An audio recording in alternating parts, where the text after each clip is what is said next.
కొందరు పైకి మంచిగా ఉన్నట్లు నటిస్తారు, కాని మనసు నిండా విషం నింపుకుని ఉంటారు.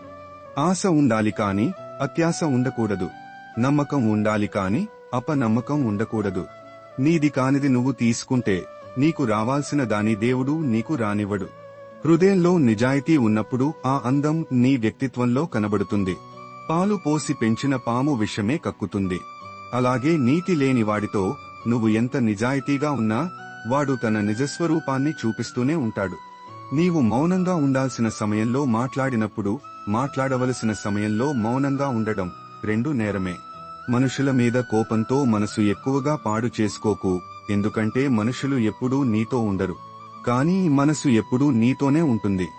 100 రకాలుగా ఆలోచించే తెలివితేటలు కన్నా ఎంత కష్టం వచ్చినా చిరునవ్వు ఇచ్చే గుండె ధైర్యం ఎంతో గొప్పది. ఇప్పుడున్న కష్టం ఎప్పుడూ ఉండదు, సంతోషాలు రాక మానవు. వచ్చిన కష్టాలను ఓర్చుకో, సంతోషం నిన్ను వెతుక్కుంటూ వస్తుంది. ఏదీ శాశ్వతం కాదు. నిన్ను నువ్వు ఒత్తిడికి గురి చేసుకోకు. కష్టపెట్టి ఇష్టాన్ని లాక్కోలేము, బాధపెట్టి బంధాన్ని నిలుపుకోలేము.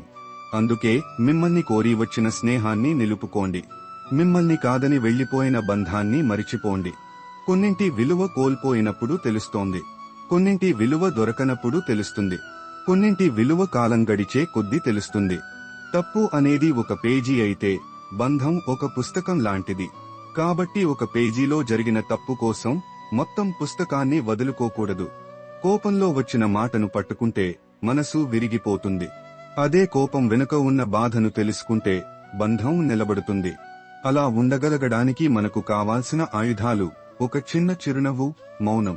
అబద్ధపు వ్యక్తులతో ఉండడం కంటే ఒంటరిగా ఉండడం మేలు. ఎవరు మనసైతే మంచిగా ఉంటుందో వారి తలరాత చెడుగా ఉంటుంది. ఇదే నిజం. బంధం విలువ తెలియని వాళ్లు బాధపడుతూనే ఉంటారు. బంధాన్ని వదులుకోలేని వాళ్లు బాధను భరిస్తూనే ఉంటారు. నీ కష్టాన్ని చూసి ఇంకెవరో నవ్వితే నవ్వని, ఏం పర్వాలేదుగాని నువ్వు మాత్రం ఇంకొకటి కష్టాన్ని చూసి ఎప్పుడూ నవ్వకు. నీతో ఎవరు ఉండరు, ఉన్నట్టు నటిస్తారు అంతే. ఒకటి గుర్తుపెట్టుకో, చివరికి నీతో నువ్వే ఉండాలి. కొన్ని బంధాలు అద్దె ఇల్లు లాంటివి. వాటితో మనం ఎంత ప్రేమగా ఉన్నా, ఎంత నిజాయితీగా ఉన్నా ఎప్పటికీ మన సొంతం కాలేవు.